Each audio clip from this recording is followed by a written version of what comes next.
Bear the label, made in Bangladesh. And beautiful Where are the shirts made? Bangladesh. Well, it's good. Okay. We employ people in Bangladesh.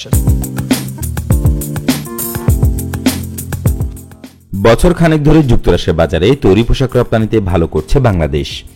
সেজন্য বড় এই বাজারে বাংলাদেশের হিস্সা বা market share বেড়েছে। গত বছর শেষে বাংলাদেশের বাজার হিস্সা দাঁড়িয়েছিল 8.76%। চলতি বছরের প্রথম 3 মাসে সেটি বেড়ে হয়েছে 9.15%। চলতি বছরের প্রথম 3 মাসে বাংলাদেশ থেকে $248 কোটি পোশাক রপ্তানি হয়েছে যুক্তরাষ্ট্রের বাজারে। দেশি মুদ্রায় যা 21,328 কোটি টাকার সমান।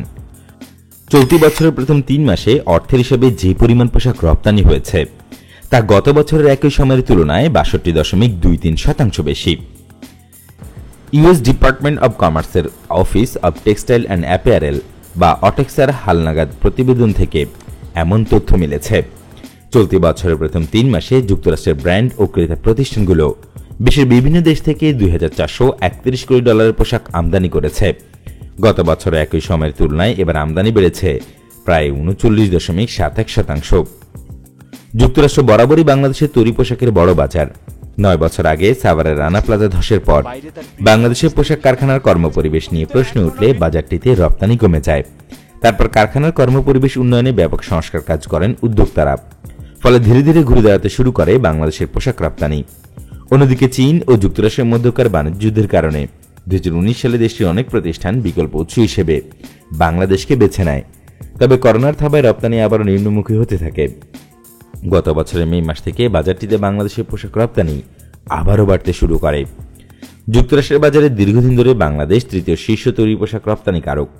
ওই বাজারে গত বছর বাংলাদেশ $715 কোটি পোশাক রপ্তানি করে। 2020 সালের চেয়ে এই আয় প্রায় 37% বেশি। চলতি বছরের প্রথম মাসেই সেই প্রবৃদ্ধিকেও টপকে যান বাংলাদেশের উদ্যোক্তারা। যুক্তরাষ্ট্রের বাজারে বরাবরের মতো পোশাক রপ্তানিতে চীন শীর্ষস্থানে রয়েছে। চলতি বছরের প্রথম 3 মাসে $532 কোটি পোশাক রপ্তানি করেন চীনা উদ্যোক্তারা। ওই রপ্তানি গত বছরের একই সময়ের তুলনায় 44% বেশি।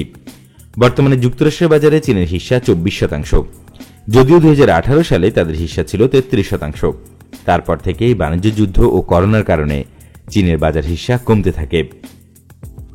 যুক্তরাষ্ট্রে চীনের পর দ্বিতীয় শীর্ষ তৈরি পোশাক রপ্তানিকারক দেশ ভিয়েতনাম। চলতি বছরের প্রথম 3 মাসে দেশটি $445 কোটি পোশাক রপ্তানি করেছে। এই রপ্তানি গত বছরের একই সময়ের তুলনায় 29.86% বেশি।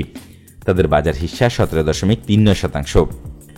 যুক্তরাষ্ট্রের চতুর্থ ও পঞ্চম শীর্ষ পোশাক রপ্তানিকারক দেশ যথাক্রমে ভারত ও ইন্দোনেশিয়া। চলতি বছরের প্রথম 3 মাসে ভারত $150 কোটি পোশাক রপ্তানি করে। দেশটির প্রবৃদ্ধি 53%। আর ইন্দোনেশিয়া রপ্তানি করে $146 কোটি তৈরি পোশাক। তাদের রপ্তানি বেড়েছে 62.31%।